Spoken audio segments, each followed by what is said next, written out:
말씀은 출애굽기 20장 12절입니다.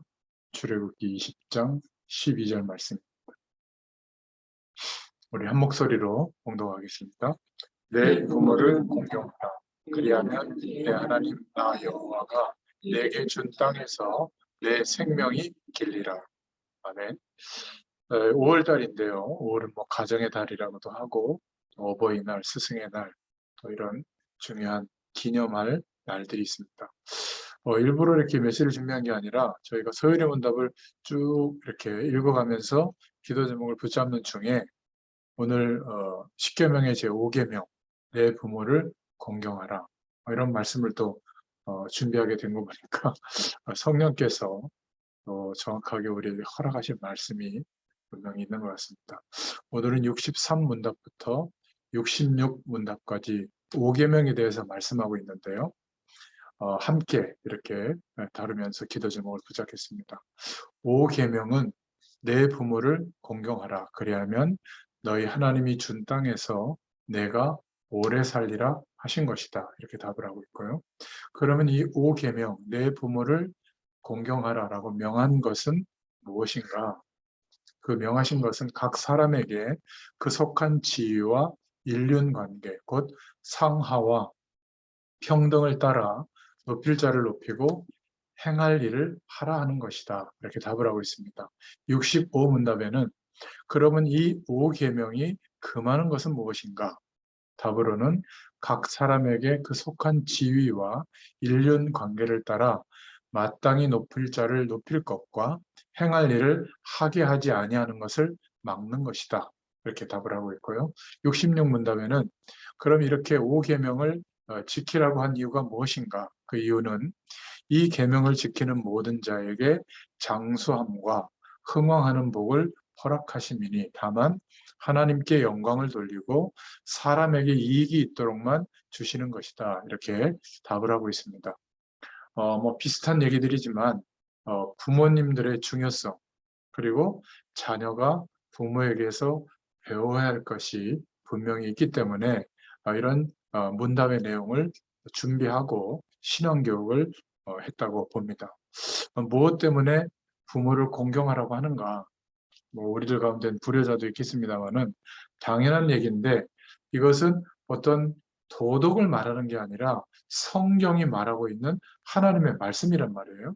왜 이 말씀을 출애굽기 20장 12절에 5계명으로 10계명으로 우리에게 허락해 주셨을까? 성경이 말하고 있는 어떤 부모의 중요성과 유대인들이 또 말하고 있는 부모의 중요성은 좀 다릅니다. 그리고 이 소요리 문답을 제정했을 때의 어떤 가정, 도덕적 타락 속에서 가정에 대한 또 부모에 대한 그런 얘기가 조금 방향성이 다른데요. 오늘 부모를 공경하라 5계명을 보면서 우리는 가장 중요한 이 복음이 땅끝까지 증거되어지는 핵심이 바로 가정에서부터다. 이 답을 좀 찾아보려고 합니다. 그래서 본론으로 좀 생각해 볼 것은 산업 현장에 있는 우리들도 다 가정이라고 하는 배경 속에서 인도받고 있는데요. 사업체만 생각하지만 그 사업체에 속한 사람들은 다 가정이라는 배경 속에서 나와서 일하고 있는 것이죠. 그래서 먼저 좀 생각해 볼 것은 지금 교회가 위기가 온 시대가 됐습니다. 몇 가지 이유로 그런데 지금 교단도 많고 교회도 많고 그리고 어떤 교회를 중심으로 뭘 해야 된다. 이것을 특별하게 강조하는 교권은 강해졌는데 의외로 교회의 영향력은 굉장히 약해지고 있습니다. 그런데 왜 하나님이 우리를 하나님의 자녀로 또 전도자로 산업 현장에 부르셨는가? 이것을 이해해야 되겠죠. 한국 교회를 좀 간략하게 통계를 좀 소개해 드리자면 교인 수가 계속 감소하고 있습니다. 한 10% 이상 급감하고 있거든요. 매년. 그리고 1년에 놀라지 마세요. 저도 이게 사실인가 이렇게 의심될 정도인데 교회가 3,000개씩 소멸되고 있습니다. 1년에. 안 놀리시네. 목회자 배출 목사 안수 받는 사람의 배출이 어마어마하게 되고 있거든요. 물론 조금씩 줄고 있지만, 그런데 안타까운 것은 교회가 3,000개씩 소멸되고 있다. 10년 동안이 아니라 1년 만에. 그런데다가 지금 100명 이하로 모이는 교회가 거의 70%, 80% 교회입니다. 그러니 사실은 교회가 안 된다. 교회가 세워지지 않는다. 부흥되지 않는 이런 문제가 나온 지가 오래됐어요. 그리고 그렇게 막 교회가 팔려나가고 이렇게 팔려나가는 것은 너무 안타까운 것이지만은 이제 교회를 구성하고 뭐 전세금이나 월세금이나 뭐 분양해가지고 교회를 세우는데 어느 날 목사님이 교회를 팔아버려요. 그 성도들은 막 갑자기 오갈 데 없는 그런 상황이 되는 아주 작은 10명 이하의 교회들은 그런 문제들이 많이 생기는 것을 제가 보고 있거든요. 그러니까 이거를 그냥 생각할 게 아니라 굉장히 심각하게 기도해야 될 정도입니다. 지금 교회가 위기가 온 시대가 된 겁니다. 국외를 좀 두 나라를 한번 살펴보면 일본은 교인이 0.2% 인구 대비 그 정도밖에 안 됩니다. 실제로 위기 만났죠. 우리보다 먼저 복음이 들어간 나라가 일본입니다. 그런데 우리나라는 이렇게 교회가 커지고 물론 줄긴 했지만 그래도 그 배경이 있는데도 불구하고 그렇습니다. 미국은 교회는 많은데 90% 정도 교회가 문을 닫고 있습니다. 그래서 큰 도시 말고 약간 좀 컨트리라고 하죠. 그런 지역에 가보면 그냥 노인 몇 분 예배 드려요. 좀 일찍. 그리고 한국 교회나 뭐 이렇게 동남아 교회에 이렇게 빌려줍니다. 그래서 뭐 한 11시 예배나 뭐 12시 예배나 뭐 이런 예배는 그러니까 세를 받고 빌려주거든요. 그래서 그런 교회는 또 많이 모여요. 한국인들 뭐 이민교회들 이런 교회. 뭐 많이 모여봐야 뭐 50명, 100명이지만 그러니까 거의 미국 교회는 90% 정도 이상이 그럼에도 불구하고 문을 닫고 있습니다. 그러니까 10% 정도밖에 안 남은 교회 중에 큰 교회들이 좀 있다고 보시면 되고요. 거의 90% 교회가 성도들이 어디를 갔는지 소멸되어 가고 있습니다. 이게 현실이거든요. 그리고 유럽은 더 심각합니다. 95% 교회가 소멸되어졌죠. 물론 이런 통계를 낸 사람이 정확하지 않을 수도 있지만 이렇게 교회가 무너져 가고 있는 것이 확실합니다.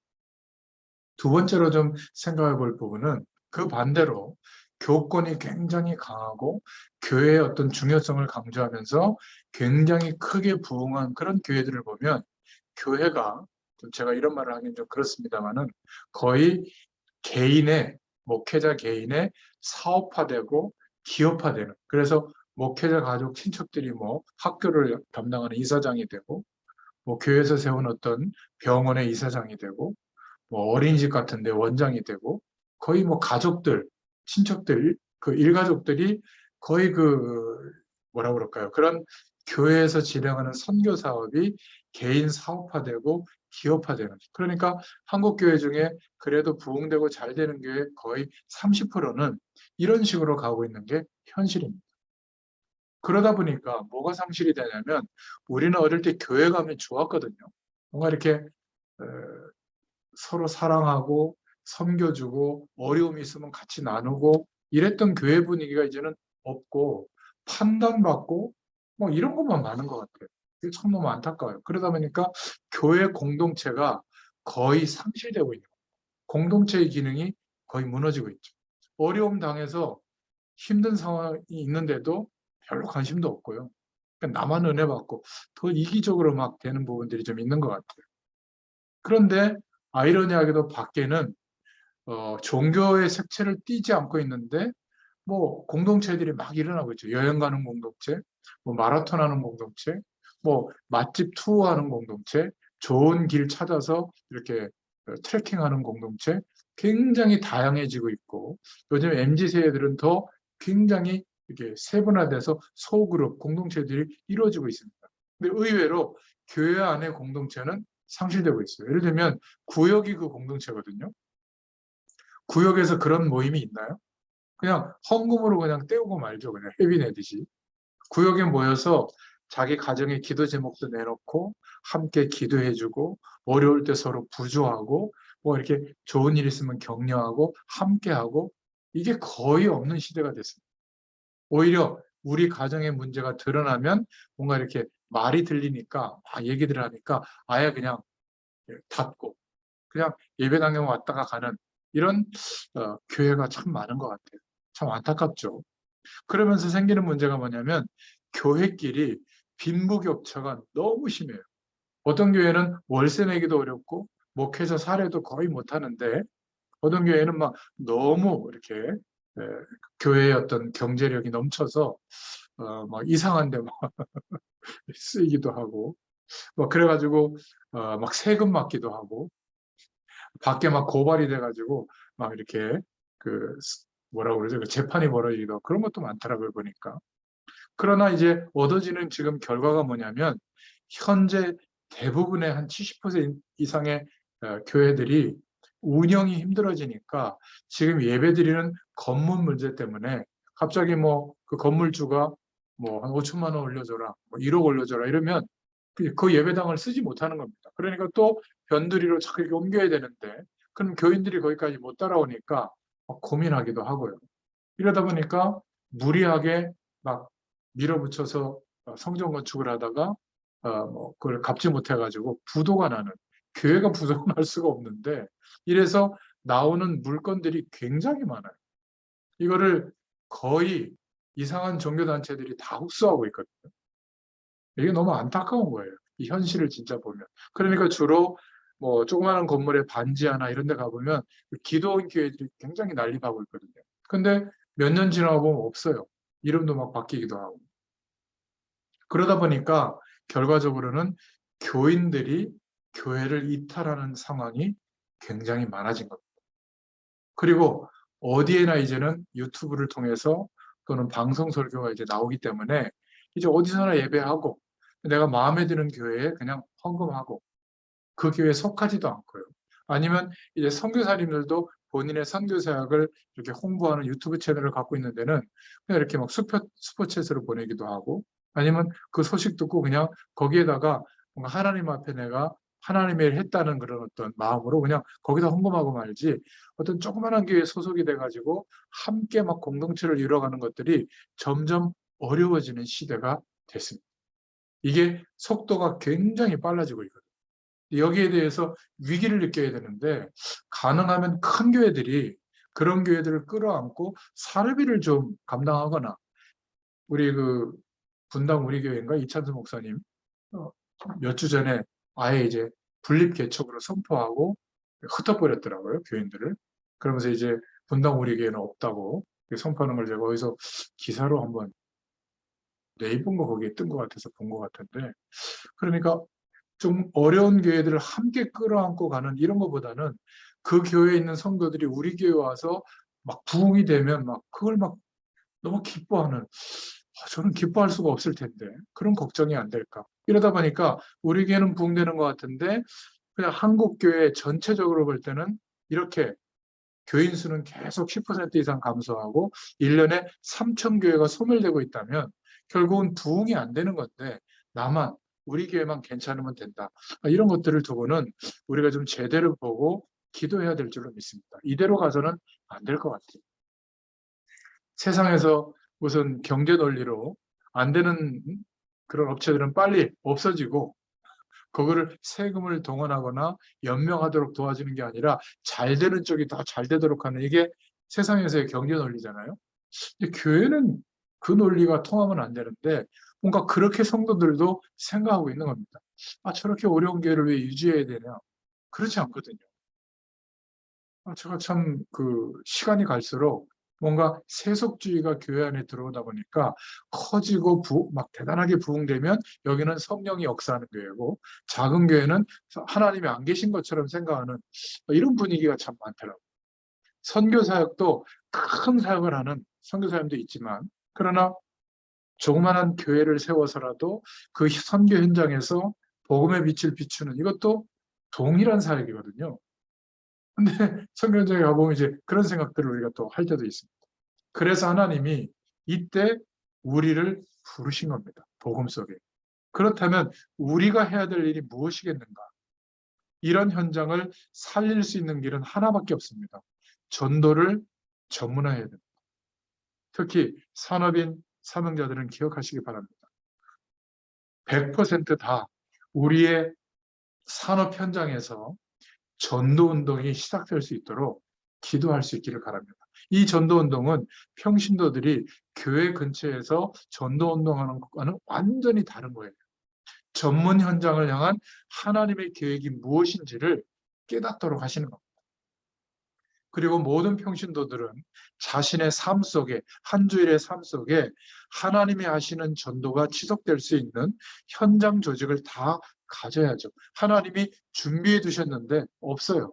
그 많은 만남, 그 많은 시간, 그 많은 사람들을 우리가 대하는데 지속할 시간, 하나님의 전도의 일이 진행되도록 지속할 고정된 시간, 지속할 고정된 장소, 지속할 내 삶에 내가 품고 기도하고 있는 지속할 영적인 배경이 되어줘야 될 그런 사람들이 있다면 현장 조직을 하나님이 보여주세요.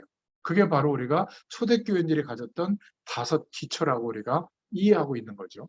이제 우리의 삶에서, 우리의 산업 현장에서 찾아야 될 줄로 믿습니다. 하나님이 구하는 자에게 허락해 주실 거예요. 이제는 이 축복이 생활화돼야 된다. 특별한 게 아니라 그냥 내가 밥 먹고 일하고 누구를 만나듯이 이렇게 전도가 생활화되고 이 축복이 가정 속으로 들어가서 가정에서부터 이 축복이 누려져야 된다. 이게 하나님이 오늘 말씀을 통해서 우리에게 원하시는 것인 줄로 믿습니다.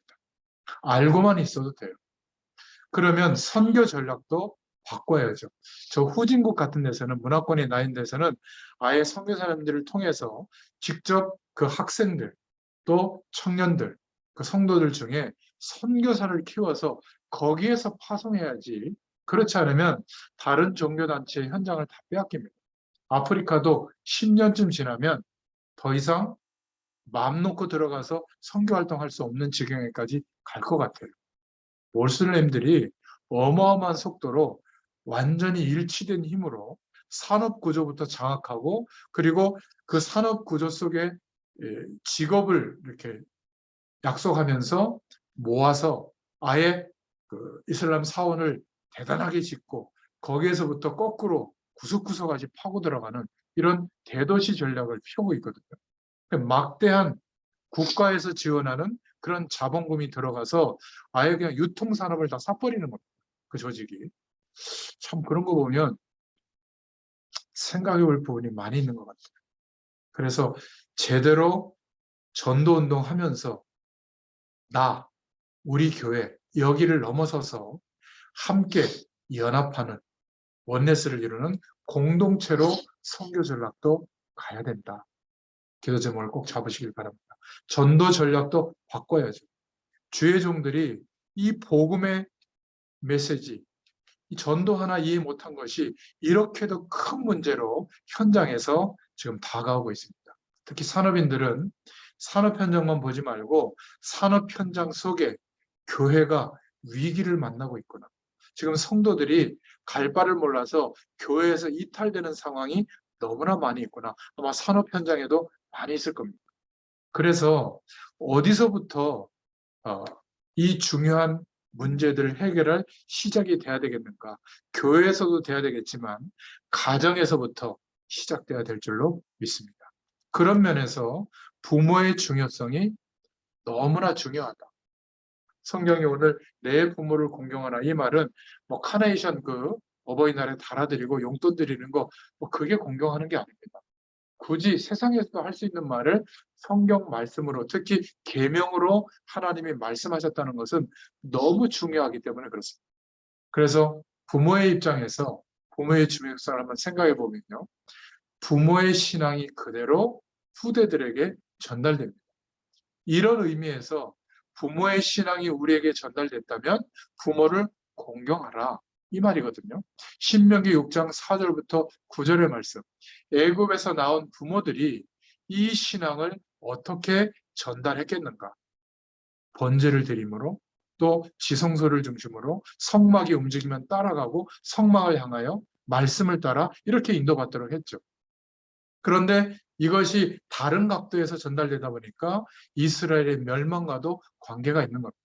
하나님은 이런 의미를 두고 내 부모를 공경하라. 그리고 부모들에게는 자녀들에게 가르쳐라.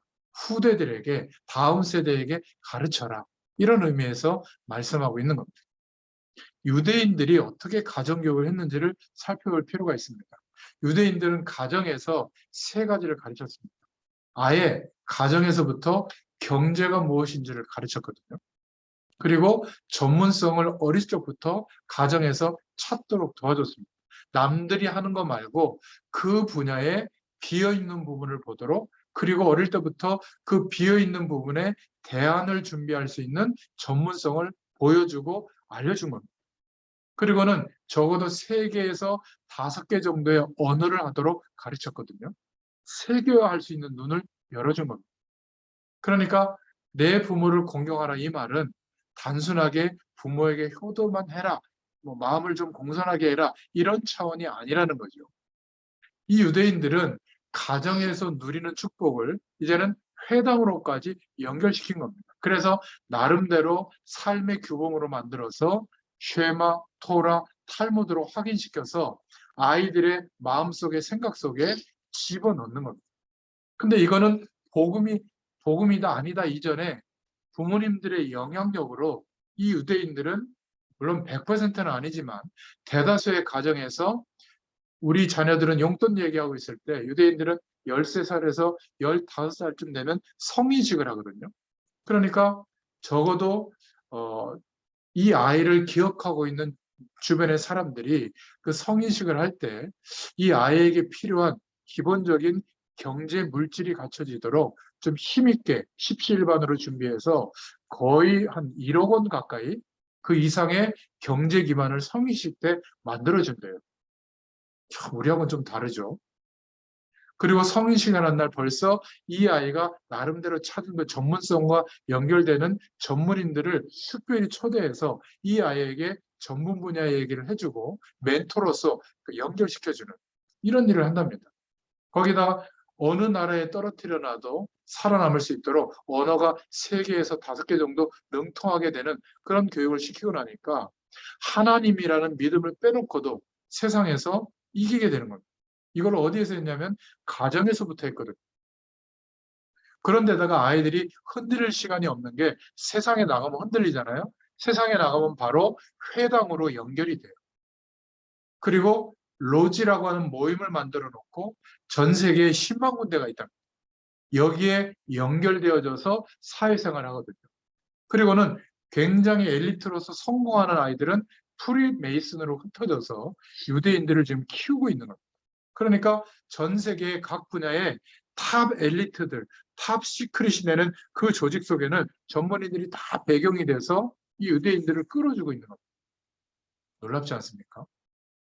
그런데 이만큼 부모가 중요한데 우리 부모로서 우리 부모님들은 어떻게 우리 후대들을 대하고 있는가? 우리가 찾아낸 답, 우리가 못하더라도 이들을 훈련할 수 있는 랩런트들을 함께 원네스를 이루고 훈련할 수 있는 RTC를 두고, 랩런트들을 두고 우리들이 기도해야 될 줄로 믿습니다. 여러분들 분야에 다음 세대가 여러분들처럼 생고생하면서 복음 붙잡지 않도록 아예 처음부터 인턴십이 될 수 있는 자그마한 RTC 놓고 기도하세요. 분야마다 저는 세워져야 된다고 확신하고 있거든요. 우리 랩런트들에게 가정에서 못 도와주고 교회에서 못 도와준다면 전문인들이 할 수 있는 가장 적합한 사역이 전문 사역이잖아요. 이것을 눈여겨줘야 될 줄로 믿습니다. 복음 가진 전문인이 어떤 관점으로 경제를 보고 전문성을 갖추고 세계의 문을 열어줘야 될 것인가. 이것은 시설이 아니에요. 시설은 더 돈이, 경제의 문을 하나님이 열어준 사람들이 세울 수 있지만 이 내용을 전달할 수 있는 것은 이 산업 현장의 제자들만 할 수 있는 거예요. 내가 그 사실을 응답받은 사람만 도울 수 있는 커리큘럼이나 시스템이 나올 수가 있는 거거든요. 좀 기도해 보시길 바랍니다. 우리 랩런트들이 전 세계로 들어갈 수 있는 발판을 깔아줄 수 있도록 기도하시기 바랍니다. 혼자서 못한다면 한 10명씩 그룹을 만들어서 산업인들이 기도하면 그 분야에 이 축복들이 만들어지게 될 줄로 믿습니다. 여러분, 유대인이 문제가 되는 시대예요. 이 시대. 그들이 찾아낸 답은 성경적인 답이 아닙니다. 하나님이 주신 답이 아니라 정말 최선을 다해서 세상을 정복할 세상적인 방법이 극대화된 내용들이거든요. 거기에는 그 결과 때문에 반드시 영적 문제가 덮치는 결과가 옵니다. 사단이 역사하는 결과가 오거든요. 그래서 이들을 살려낼 만한 인재들을 우리 렘넌트들 가운데 찾고 세워야 될 줄로 믿습니다. 그래서 성경에는 뭐라고 말하고 있냐면 출애굽기 20장 12절에 내 부모를 공경해라. 그리하면 너의 하나님 나 여호와가 내게 준 땅에서 내 생명이 길리라. 생명을 강조하고 있죠. 에베소 6장 1절부터 3절에도 자녀들아 주 안에서 내 부모에게 순종하라. 이것이 옳으니라. 또 에베소 6장 4절에 내 자녀를 노엽게 하지 마라. 쉽게 말하자면 내 자녀에게 희망을 줘라. 힘을 주라. 그런 의미죠. 자녀를 낙담시킬 수도 있고 희망을 줄 수도 있잖아요. 그래서 오늘날 우리 부모된 세대들이 이제 기성세대인 우리가 산업 현장에서 정말 중요한 5가지 기도 제목을 꼭 잡을 수 있기를 바랍니다. 유대인들이 가정에서 잘했는데 무엇을 실수했는지 성경과 역사를 보면서 답을 찾아야 될 줄로 믿습니다. 저는 앞으로 우리 렘넌트들, 우리 산업인들이 이 유대인들이 망쳐놓은 현장을 살릴 수 있다는 확신이 있습니다. 부모가 하나님처럼은 아니지만 공경 대상이 될 이유가 있다. 무엇 때문이죠? 5가지를 하면 복음의 뿌리를 내리도록 만들어주라. 다른 말로 이야기하자면 복음이 가장 중요한 가치인 것을 가정에서 설명해 줄 수 있거든요. 그런데 돈 때문에 못한다. 성공 못했기 때문에 못한다. 이런저런 사람 관계가 힘들어서 못한다. 내가 좀 수준이 나와서 못한다. 이게 더 크게 작용해서 전달이 되면 복음의 뿌리가 내려질 시절이 없는 겁니다. 부족하더라도 우리가 모자라더라도 나는 하나님을 바라본다. 하나님이 이 영원한 축복 속에서 나를 역사하신다. 내 삶과 문제와 갈등이 어렵지만 예를 들어서 말이죠. 불구로 부모님이 된 부모님도 있잖아요. 그러면 그 불구가 아무리 기도해도 불구의 문제가 해결이 안 되잖아요. 그런데 불구의 몸이지만 자녀들에게 이것이 부끄러운 게 아니라 하나님 앞에서 중요한 기도 제목을 찾으면 오히려 자녀들에게도 중요한 응답을 나눌 거리가 되거든요. 제가 자녀들에게 이야기하는 게 뭐냐면 미안하다. 아빠가 유명하고 성공되고 많은 경제력이 있어서 너희들이 대학교 다닐 때 일하지 않고 공부만 전념할 수 있게 도와줬으면 좋겠는데 그러지 못하게 해서 미안하다. 주경야독이에요. 밤에 그냥 12시까지 알바하고 그래가지고 용돈 좀 벌어서 쓰고 그거 이렇게 아껴가지고 뭐 자기 학비에 보태고만. 근데 얘네들이 뭐라고 얘기하는지 아세요? 아빠 대학교만 보내줬으면 됐지. 그 나머지는 뭐, 미안합니다. 걔들 말로 찐따나 부모님 바라보는 거지. 야, 동생한테도 너 정신 똑바로 차려. 이 정도 컸으면 네가 알아서 해야 돼. 이 정신을 심는 거 있죠. 내가 그 고맙긴 고맙지만 좀 미안한 마음이 더 크더라고요. 내가 만약 담임 목사를 크게 했더라면 이 아이들 해외 유학까지 막 길을 열어줄 텐데 이런 생각할 때도 있는데 근데 이 아이들에게 뭐가 들어간 줄 아세요? 하나님 바라보는 거예요. 특히 헌금 막 이렇게 하나님께 드릴 때 내가 이렇게 막 설교하는 식으로 안 알려줬는데 그런 걸 아까워하지 않고 또 예배 때 주시는 말씀을 생각하고 한 교회에 부교육자로서 30명 가까이 있는다? 이게요 쉽지 않습니다. 불신할 거리들이 많아요. 그런데 제가 강단에서 은혜를 받거든요. 목사님이 좋아서가 아닙니다. 하나님의 음성으로 듣기, 성령의 감동하심으로 하나님의 음성을 듣기 때문에 제가 이 얘기를 안 해도 제가 은혜 받는지 안 받는지 아주 예민하게 알아요, 가족들이. 제가 은혜 받으니까 이 친구들도 하나님 앞에 어쨌든 은혜를 찾으려고 하는 거 있죠. 그게 너무 감사해요. 저희 집사람도 그렇고. 그러니까 너무나 중요한 게 뭐냐면 복음의 뿌리를 내리게 만들어줘야 되는데 이것만 못하게 하고 다른 것을 열심히 해줬다. 그런데 우리 후대들이 세상에 나가서 회사에 취직해 보면 말씀하고 맞아요? 하나도 안 맞아요. 막 우리를 막 도와주는 사람이 있어요? 아니에요. 물고 뜯어요. 장사해보세요. 사업해보세요. 나한테 이윤을 주려고 하는 사람이 있어요? 어쨌든 속여서 그냥 다 가져가려고 하지. 복음의 뿌리가 내려져 있지 않으면 세상에 나가면 감당하기 힘듭니다. 혼란이 오게 돼요. 그러니까 내가 부모를 잘못 만나서 누가 나를 안 도와줘서 내가 말이지 그때 기회를 선택하지 못해서 아니에요. 복음 안에서 보면 그런 것들이 중요한 문제가 아니에요.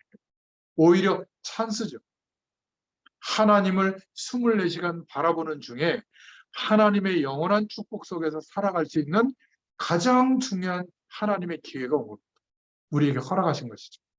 우리 후대들에게 제대로 복음 뿌리 내리고 현장에 가도록 생을 걸고 어디서부터요? 가정에서부터 도와줘야 될 줄로 믿습니다. 이스라엘 사람들이 이걸 제일 잘했는데 있는 힘을 다해서 가르쳤는데 가정에서부터 경제와 전문성과 세계화를 다 가르쳤는데 쉐마, 토라, 탈무드라고 하는 획기적인 시스템도 가지고 있는데 전 세계 10만 군데나 조직을 만들고 이 조직에서 1천만 명이 넘는 사람들이 함께 막 펠로우십을 하면서 선진국에다가 프리메이슨 조직을 다 만들어 놓고 미국과 유럽을 장악하고 있는데 중요한 건 유대인들이 완전히 놓쳐버린 복음, 유대인들이 완전히 놓쳐버린 하나님의 영광스러운 그 영원한 축복, 거기에 뿌리 내리지 못하도록 한 거거든요. 우리는 여기에 목표를 둬야 될 줄로 믿습니다. 우리 후대들을 인류로도 만들어야 되겠지만은 복음의 사실적인 증인이 되도록 그 배경 속에서 우리도 삶과 경제를 가르쳐야 됩니다. 그러니까 돈에 대한 어떤 막 있어야 된다. 이거는 우리가 영향을 줬는데 그 돈이 어떻게 만들어지고 어떻게 움직여지고 있고 그 돈이 전 세계에 어떻게 돌고 있고 그것을 이렇게 소유하려면 나는 어떤 규모를 가져야 되고 이거 가르쳐 줘야 되거든요. 그러니까 우리가 수입이 예를 들어서 50만 원이면 한 20만 원 정도 가지고 살고 한 10만 원은 저축하고 한 10만 원은 교회를 중심으로 이렇게 살고 뭔가 이런 규모를 가르쳐 줘야 되는데 그냥 있으면 펑 쓰고 없으면 빚내서 쓰고 그거 아니잖아요. 그죠? 뭔가 하나님께서 역사하시는 경제가 움직이시는 배경이 있다. 이것도 보여줘야 되지만 내게 주신 하나님의 허락하신 그 수입을 가지고 그러면서도 성공된 삶을 살 수 있도록 가르쳐 줘야 돼요. 제가 가끔 아이들에게도 나는 그렇게 맨날 그렇게 뭐라 그럴까 거지처럼 살아 뭐 이런 표현을 할 때도 있거든요. 그래도 중요한 때는 제가 100만 원씩 내놔요. 뭐 유럽 간다 100만 원 내놔. 돈이 어딨냐고. 전 준비해요. 그럼 어떻게 해야지 그거를 안 써야 준비할 수 있죠. 하나님이 갑자기 막 부어준다. 전 그런 거 없거든요. 한 달에도 거의 뭐 기름값이 왜 이렇게 올랐는지. 아니 조그만 차 타고 다니는데도 2, 3일에 한 번씩 기름을 넣어야 돼. 이거 기름통이 작아가지고. 제가 그 처음 운전할 때 경유 400원 할 때 탔거든요. 근데 저희 과천에서 기름 넣으니까 경유값이 더 높대. 나 깜짝 놀랐어요. 휘발유 값보다 높더라고. 그래서 이거 어떻게 된 일이지? 세금을 거기는 좀 안 깎아줬는지 참 신기하더라고요. 그러니까 아니 모든 사람이 평범하게 하는 걸 다 하고 어떻게 우리가 주의를 감당하며 현장의 사람들을 도우며 그리고 어떻게 건강한 삶을 살 수 있겠어요? 경제 규모를 가져야 될 줄로 믿습니다. 경제 공부는 반드시 필요하다. 이것을 누가 가르쳐 주느냐에 따라서 유대인들처럼 될지 아니면 복음 경제인이 될지는 달라집니다. 그래서 미래의 방향과 전문성을 복음 안에서 붙잡아주고 알려줘야 될 줄로 믿습니다. 그런 면에서 부모님은 하나님 다음으로 공경의 대상이다. 내 부모를 공경하라. 이렇게 말하고 있는 겁니다. 부모님을 통해서 살아오면서 많은 메시지가 나오기 때문에 우리도 그런 부모가 되어야 될 줄로 믿습니다. 그리고 궁극적으로는 우리 후대들에게 우리 분야의 다음 랩런트들에게 뭘 가르쳐야죠? 혼자 잘 먹고 잘 사고 성공하는 걸 가르치는 게 아니라 내가 지금처럼 평범하게 살더라도 함께 할 때 어떤 중요한 일이 일어나는 믿음의 공동체를 이룰 수 있는 마음과 생각과 방향을 알려줘야 돼요. 함께 할 수 있는. 이게 너무 중요합니다. 왜냐하면 앞으로 10년 후, 20년, 30년 후 미래 교회가 어떻게 될 것인가, 함께 할 수 있는 이 공동체 축복을 모르면 교회가 정말 위기가 옵니다. 큰 교회도요, 거의 1세대 목사님, 막 파워풀하게 막 목회하셨던 그 목사님 중심으로는 성도들이 모여 있는데, 이제 그 1세대 목사님이 다 돌아가시고 있잖아요.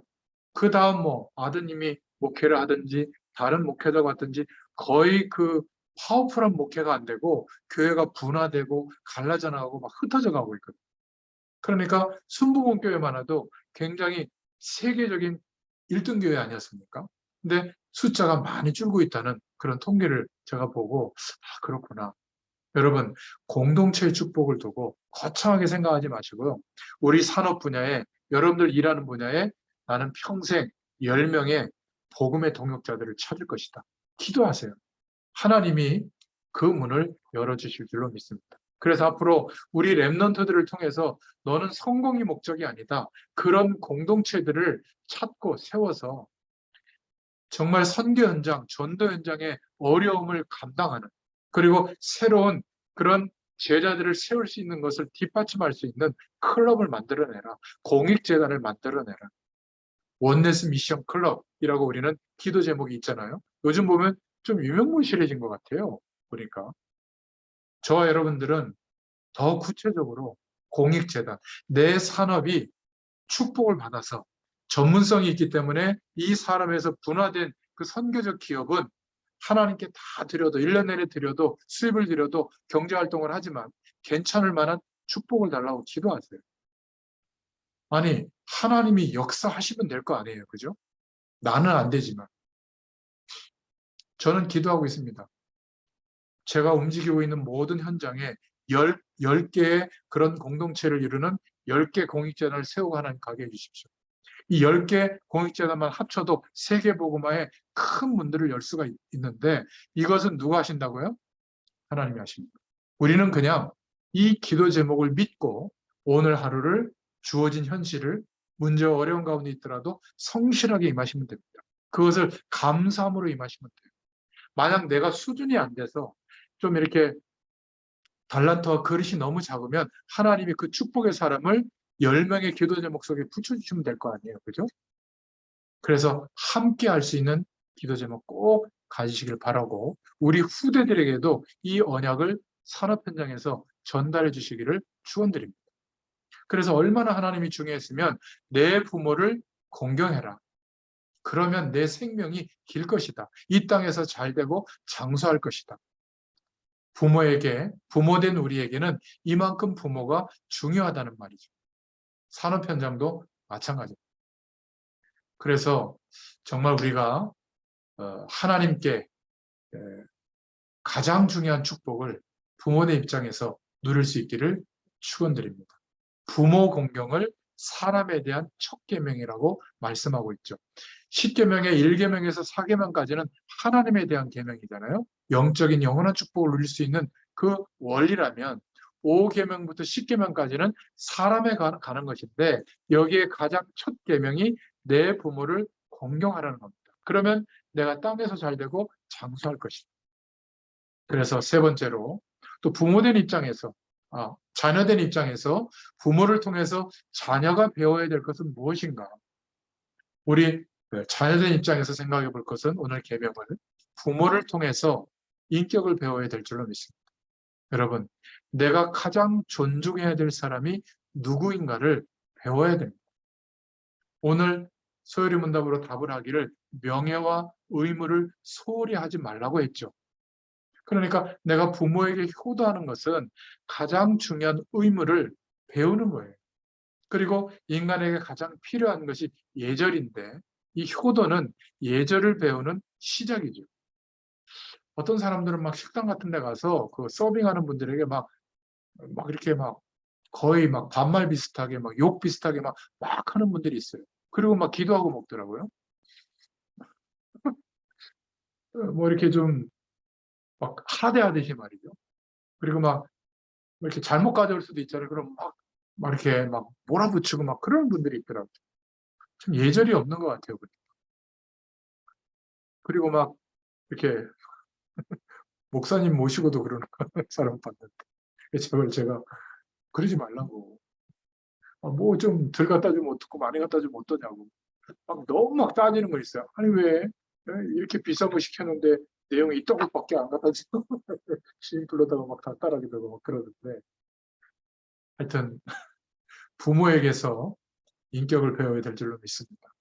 또 부모에게서 우리는 언약을 배워야 될 줄로 믿습니다.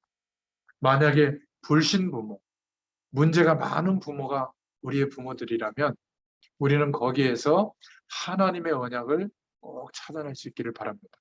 이게 안 찾아지면 상처로 계속 남아요. 불신 부모님들을 보면서 거기에 대한 하나님의 언약을 찾아내야 될 줄로 믿습니다. 이것을 그냥 넘어가면 나도 그 문제에 당해요.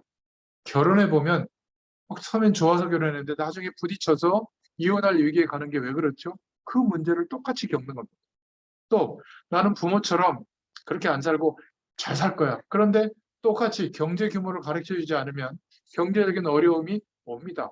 엘리트인데도 경제적 어려움이 있는 사람 많아요.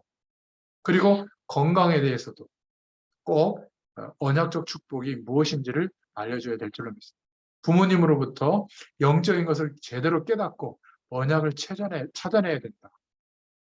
또 반대로 언약 가진 부모 밑에서 자랐을 때 저는 아버지가 장로님이었기 때문에 오히려 언약 가진 부모 밑에 자녀가 하나님의 언약을 놓칠 수가 있어요. 그냥 막 저주와 재앙이 없거든요. 저희 아버지가 얼마나 새벽마다 기도하는지 어려움은 있었지만 그게 재앙이 된 적은 없어요. 저주가 된 적은 없어요. 그러니까 그냥 의식적으로 교회에 가고 그냥 막 절실하게 하나님을 찾고 이러지 않을 수가 있거든요.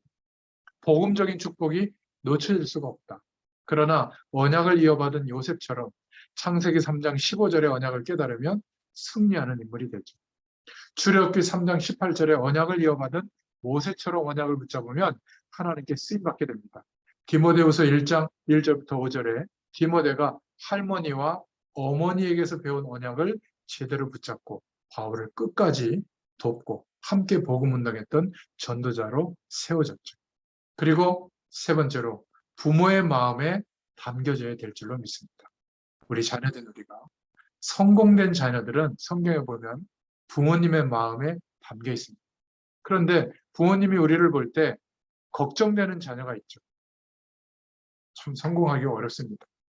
또 믿어지는 자녀가 있고 정말로 하나님 앞에 사람들 앞에 정말 알리고 싶은 영광스러운 자녀가 있습니다. 우리가 이것을 좀 마음에 담아야 될 줄로 믿습니다.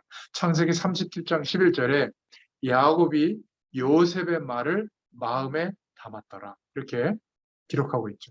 사무엘상 17장 18절부터 20절에 이새의 마음속에 다윗이 담겨 있던 겁니다. 왕이 될 언약의 주인공이라는 걸 알고 있으면서 그래서 전쟁터에 하나님의 때를 보고 신분을 보내고 갔다 왔다고 하는 증표를 받아와라.